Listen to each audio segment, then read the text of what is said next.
It's time for From the Shortgrass, presented by UAMS Health, Orthopedics, and Sports Medicine with Trey Schaap. A golf podcast for those who love golf, struggle with golf, and just like to enjoy the outdoors and fellowship with friends, all while chasing a ball around, trying to put it in a 4 1/4 inch diameter hole. From the Shortgrass is presented by UAMS Health, Orthopedics, and Sports Medicine, and brought to you by Stevens Incorporated, an independent financial services firm with the freedom to focus on what matters most. And now, from the Shortgrass, here's your host, Trey Schaap. Welcome to another edition of From the Shortgrass, presented by UAMS Health, Orthopedics, and Sports Medicine. I am your host, Trey Schaap. Well, if you missed part one of my sit-down with Connor Lewis, the Society of Golf Historians, you missed out. But the good news is you can always go back and listen to it. And coming up in this episode is part 2 of my sit-down interview with Connor. It's coming up after the break. Stay with us. At Stevens, our philosophy is to invest every dollar as if it were our own, to seize opportunity, to anticipate rather than react, to deliver constant focus in an ever-changing world, and to pursue the objectives of our clients in order to help them reach their financial goals. A proven history of helping companies and individuals. Stevens, member NYSE, SIPC. This is Justin Acree. If shoulder or elbow pain is affecting your daily life, the fellowship-trained physicians at the Orthopedic and Spine Hospital at UAMS Health are here to help. They offer advanced care for injuries, arthritis, rotator cuff problems, and more, helping you feel better, move better, and get back to everyday life. Call 501-686-TOSH today to schedule your appointment. That's 501-686-8674. The doctor will see you now. Welcome back to this edition of From the Shortgrass, presented by UAMS Health, Orthopedics, and Sports Medicine. UAMS Ortho Now, open at the Orthopedic and Spine Hospital at UAMS Health. If you have an orthopedic injury, sports work, or anything else, go in and see the best in orthopedic care. Open 8 to 8 Monday through Friday and 8 to noon on Saturday. It's located at the Orthopedic and Spine Hospital at UAMS Health. Well, we're not going to waste any time. I'm going to get you right back to my sit-down with Connor Lewis, who is the founder of the Society of Golf Historians. On the tee, Connor Lewis. We're sitting down with Connor Lewis, Society of Golf Historians on Twitter. Great follow, by the way, and you have a weekly newsletter that comes out. We'll get to that at the end and tell people how they can find it and everything. I want to take you to your first time ever stepping foot on the old course at St. Andrews. What was that like? Oh, it's 2008. It was probably a couple days after my dad's 65th birthday. I was wearing knickers. I had... You know what you were wearing? Yeah, I remember. Yeah. So I was wearing a pair of tan, they'd call them +4s, but they're what we'd call them knickers here. I had tan and brown, like Argyle socks. I had wingtip golf shoes in brown. And then I had like a brownish tan sweater and a newsboy cap. And I was carrying my first ever McKinsey golf bag that was tan and taupe. And it said, I think it said just Connor Lewis or something like it. It didn't say the society technically it wasn't existing then. And I was playing hickory shafted clubs. I will never forget that tee shot because I don't get nervous over tee shots, not in competition or just going up. First tee shot doesn't really faze me. But I pulled out a Jack White hickory shafted driver, and Jack White driver is what Bobby Jones used to win the Grand Slam. Probably the most famous hickory shafted driver, and I told you before I had the RTJ irons by Tom Stewart. They were made in St. Andrews. Mm-hmm. I'm warming up, taking some practice swings, and I look over my head at the R&A clubhouse, and there are members coming out on the veranda to watch this guy hit hickory shafted clubs. And I was like, you can't mess this up. Yeah. If you're the guy with hickory shafted clubs, right, and you using an olden word, foozle one, they're going to mock you, right? They're going to be like, this guy should be playing like Big Bertha. Like, what's he doing? Yeah. Yeah, I just piped one right down the middle. I don't even know what I did on the hole. That's what I'm talking about. Yeah, but it was not. Funny enough, I went out there last year in July, took a group. It was a golf history trip, so I hosted 7 people when we, did a golf history trip of Scotland. And I went out there with my modern Callaway and put one out into the sands. I mean, it was just like, you never know. Apparently I needed the hickory shafted driver pulled off, but it was just so special. And it was amazing because, in 2008, you didn't see a lot of that. So my caddy was just mesmerized. And then, like I mentioned, I shot a 79 on the old course. First time ever playing it with hickory shafted clubs. And it was magical, right? And that's a place where, only place in the world probably, that you have more people watching you tee off and watching you finish. Oh, yeah. And on any given day, right? Especially when you finish. They're all up on the 18th. I will tell you a sad story. So my dad and I were there. It's just us. We're doing this tour of Scotland. I had played this great round. The greatest shot I ever hit actually happened on the old course. I had hit it into Hell Bunker. And I can't remember the club. I thought it was like a Mashy Niblick that I was trying to hit out of it. And the caddy was like, no. He's like, you just need to hit like a wedge, which would be a Niblick, and just lay up. And I said, I think I can get over the wall of this and get it toward the green. And he goes, you can't. So my dad was standing behind me with my camera, and I hit this shot. And he takes the photo at the follow through with a splash of sand, and you can see the ball in the air, and it was 5 feet from the cup. Like the greatest shot. I couldn't, if you gave me a modern club, I couldn't have pulled it off. Right. And I make birdie. And the very next day we're playing Musselburgh, which is kind of where my soul sits. And that camera fell out of my bag. And so it's like irreplaceable things like that shot. Sure. But my dad and I have photos. I have a photo of standing on Swoken Bridge by myself. I have a photo of my dad standing on Swoken Bridge by himself. The photo of us taken together was on my camera, and it's gone. Yeah, I always remember that shot, and just hanging out with my dad for the week. He's not a big talker, and I was probably the most I've ever talked to in my life. You know what I mean? And it was about every subject, so it's really cool. You said in the previous episode about Tiger Woods that that's when you probably really thought, okay, hey, this is a cool sport. When I came up, Connor, it wasn't cool to play. Oh, it wasn't when I was a kid. What did Tiger do to make it cool from a historical standpoint?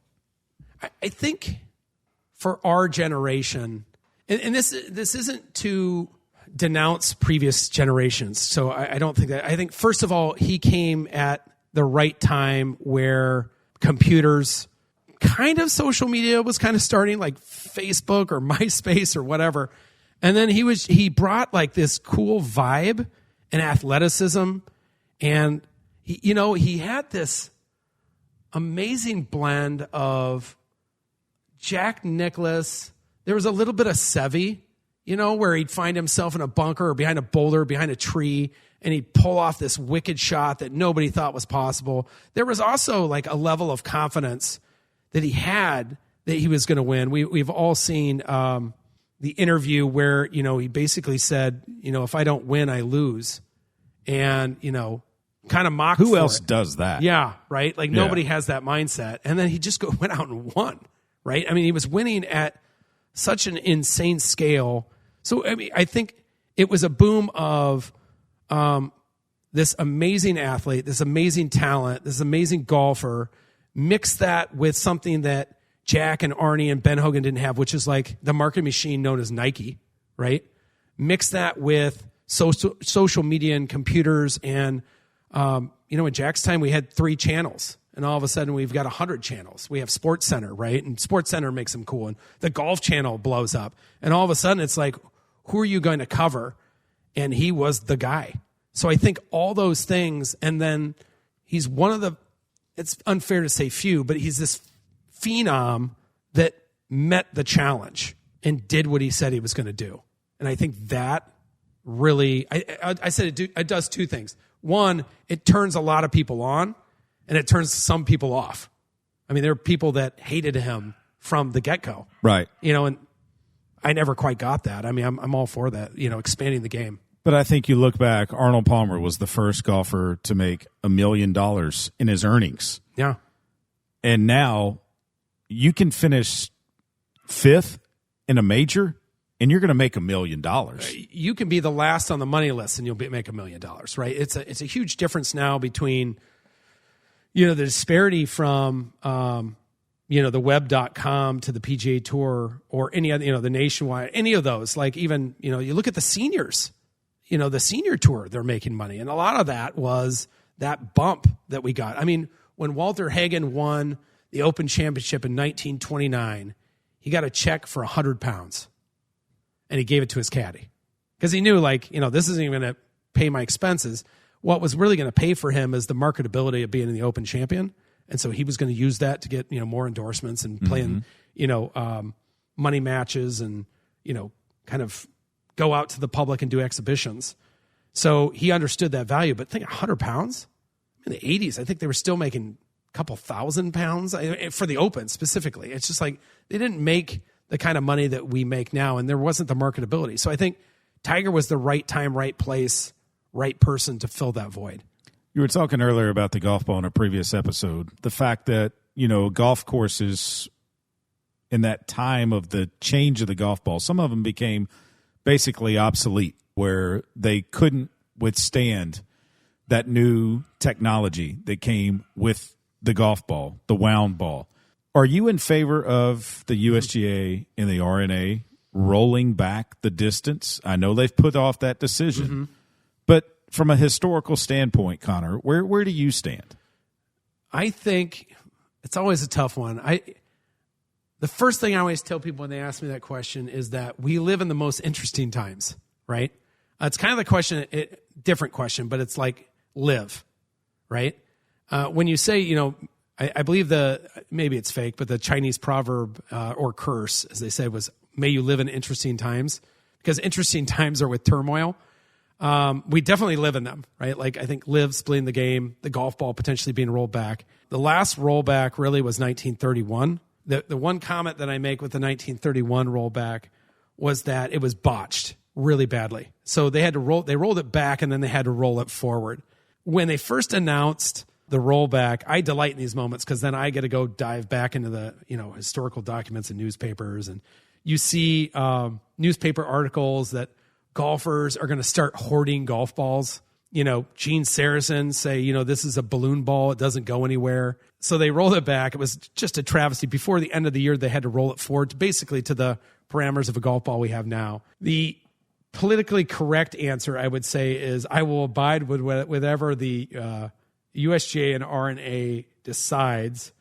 My opinion on it is I'm probably more for bifurcation than I am for a full rollback. Okay. And I see that in a couple ways. I think there's zero doubt that at the highest levels of the game, how far they are able to hit the golf ball with the equipment they have and the technology that they have at their fingertips, perhaps making some golf courses obsolete. Now, I'd argue that par has always changed also. If you were going to counteract that argument, you could say that we are also at the very same time caught in a scenario where we're too afraid to have a major that's under par 70.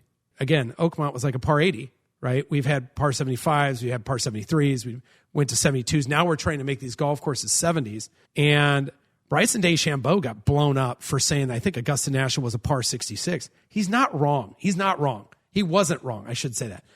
And what he's saying is, if you can get on a par 5 with an iron, maybe even like a 7 iron, it's really a par 4, not a par 5. Now, he didn't play well in that Masters, so it looked foolish. But from a distance appreciation, again, looking at how the Haskell ball changed the gutty, and now we have the multi-piece ball changing the ball again, not to the same extent, but enough.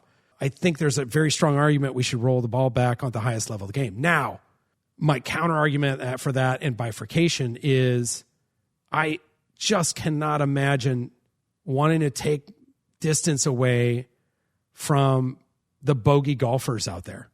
I don't know the last stats that I saw. The average male golfer still hits the ball. It was like 210 yards. When we talk about, and this is where I have a problem with the talking points that have been put out there about making golf courses obsolete. It's who are we making them obsolete for? If we're talking about the PGA Tour and the majors, I absolutely agree if you're sticking to a par 70 concept. If you're talking about is National Golf Links of America as playable today for you and me as it was, in 1920, I'd say, yeah, I've played it. It's amazing. It's still, can hold up to par, birdie, et cetera. And it's phenomenal. It is not the same scenario that we're in 120 years ago with the Haskell ball where we have to change the golf courses. But can Pebble Beach, which is hosting the U.S. Open next year, St. Andrews, which is hosting the Open Championship next year, can they stand up to it? Well, that's the bifurcation argument. Can they stand up to us? Yeah, right. Can they stand up to a 2 handicap? Absolutely. Can they stand up to a +7 handicap? I mean, we'll see, I guess. I mean, the question is, what do you have to do to those golf courses at the highest level of the game? You got to narrow the fairways to protect it, right? And so you have to augment it so much and grow up the rough so much that it's so penal that you have to hit a fairway. And then it becomes much like, I think the argument for Oakmont was, it becomes a different type of argument of, are you hitting fairways versus playing great golf? Then again, at least in the U.S. Open, I would argue that that's always been the test for the U.S. Open. It's been a mental test.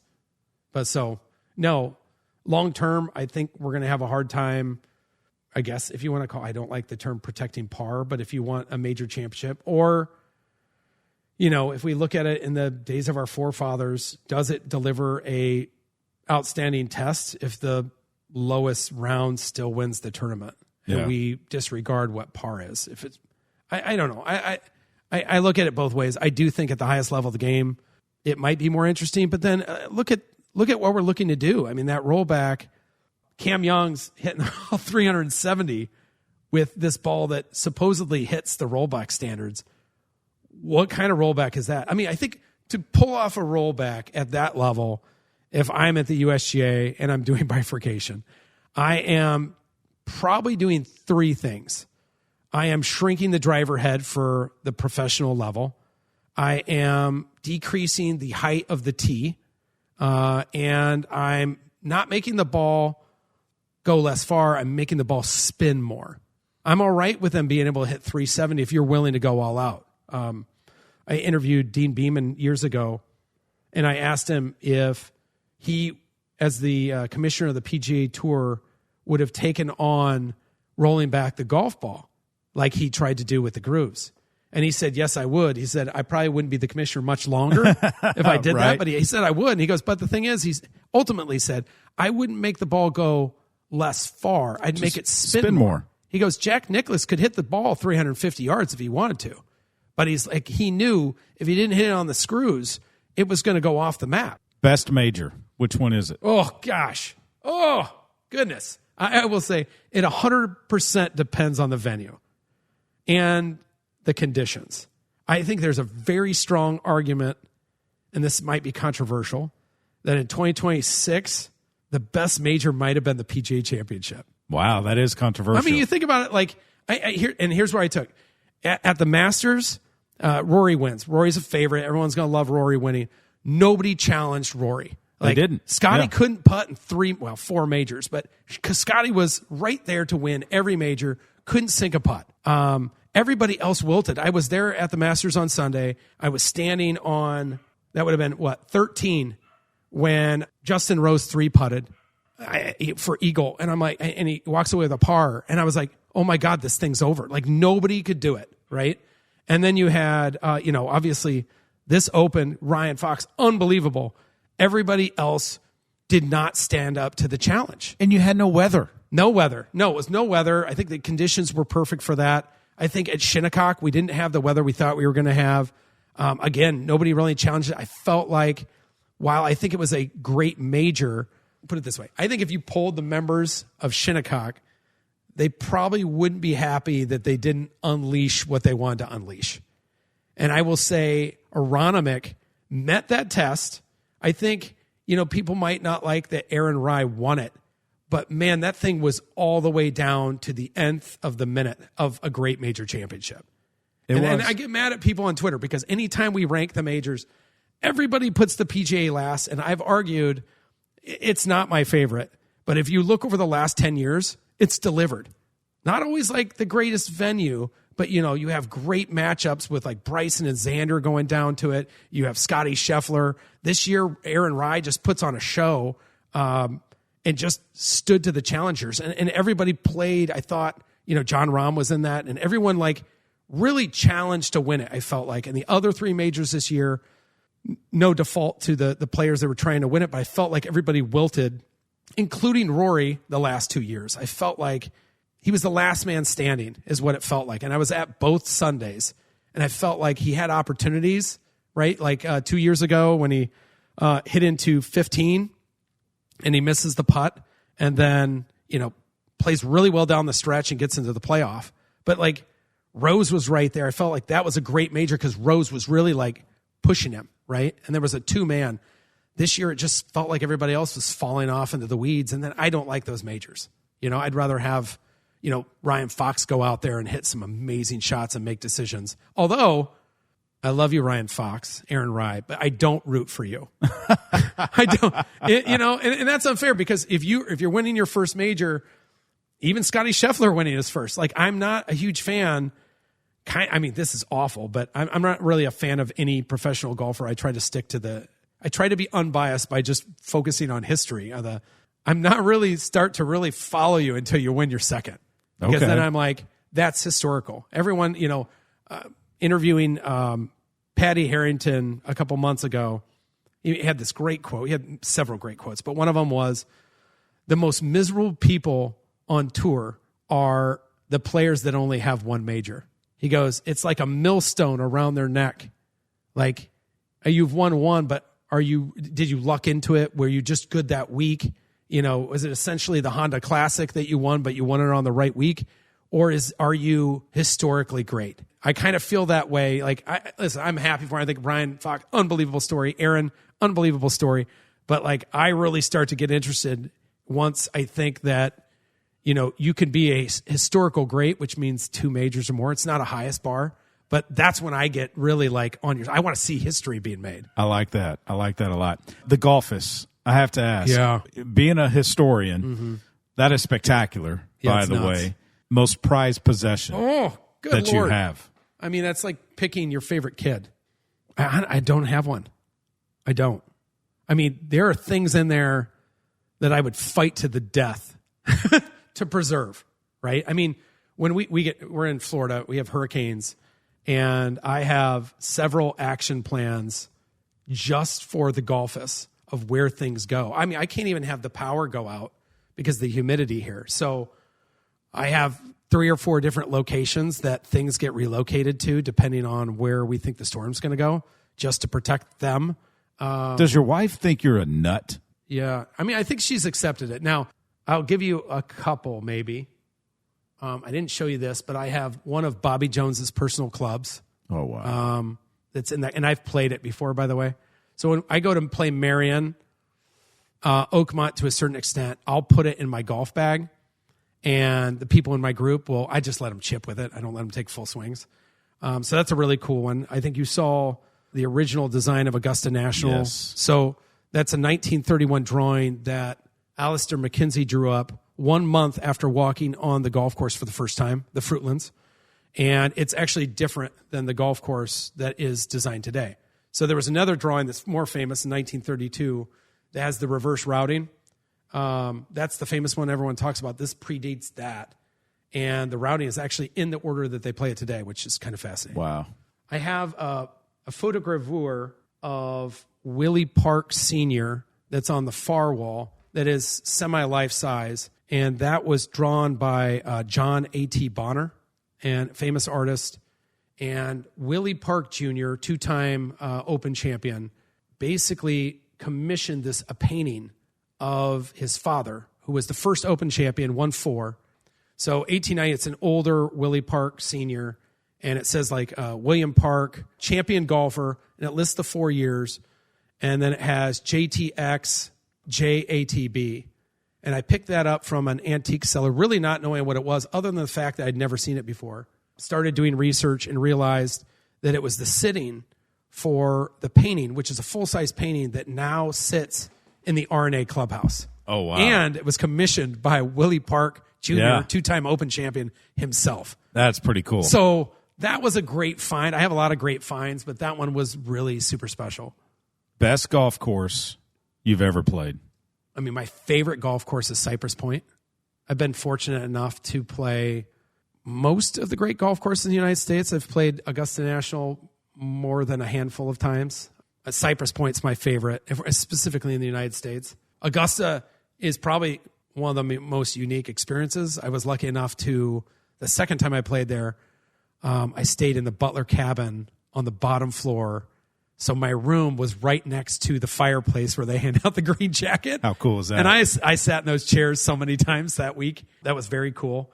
Like, you get into Scotland, it's a totally different discussion, because then you get into quirkiness, history, and place. Like, you're never going to beat the old course for like being hugged by golf, right? It just feels like everything around that town is so golf specific. I love being there.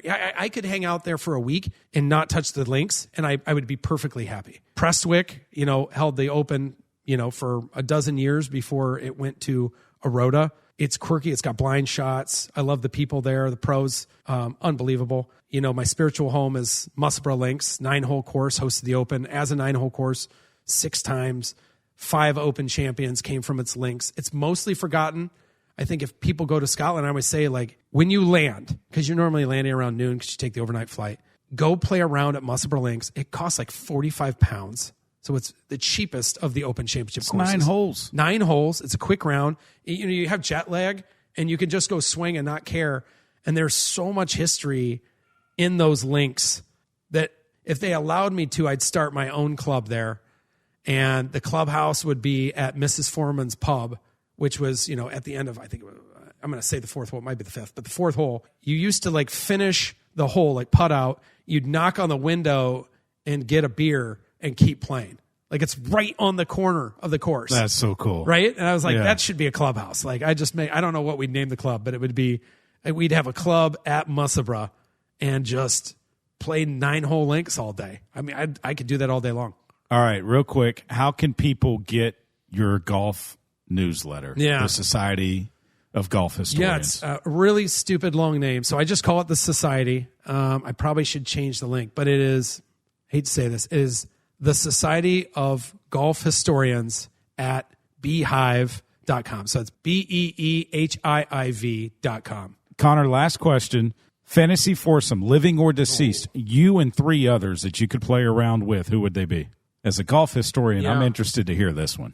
Number 1 spot, I'm debating between old Tom Morris and young Tom Morris. I think if I wanted to really watch the majesty of the game, it'd be young Tom Morris. But I think I'm picking old Tom Morris because of his wealth of knowledge, right? He was kind of the first greenskeeper, the first man of golf. So I'd go there. I think we're going to throw in, I love Bobby Jones, but I'm going Walter Hagen, right? Okay. Like Walter Hagen, the stories he'd have, the showman style. I think he'd be a fun round of golf. Let's go Ben Hogan. I'd love to play with him in his prime and really just see how he played. That'd be awesome. Yeah, that's probably it, right? I think that'd be a grand Open. And I think it would be really interesting to see if Walter Hagen could get in the head of Ben Hogan, because he's always good at mental games. Right. I think that would be hilarious. Connor, I can't thank you enough. Thanks for having me at the Golfus. Man, I love following you on Twitter, and I love reading your the Society. Well, thank you so much. I really appreciate you having me on. This is Justin Acree.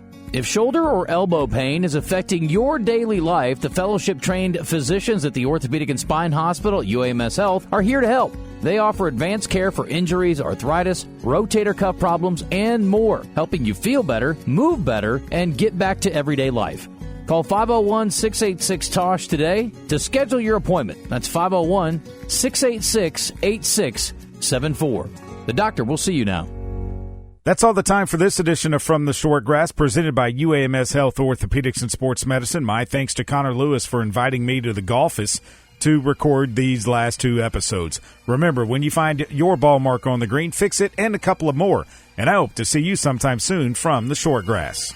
You have been listening to From the Short Grass, presented by UAMS Health Orthopedics and Sports Medicine, a weekly podcast dedicated to the game of golf. This has been a presentation of the Buzz Radio Network in association with Majestic Cubby Productions.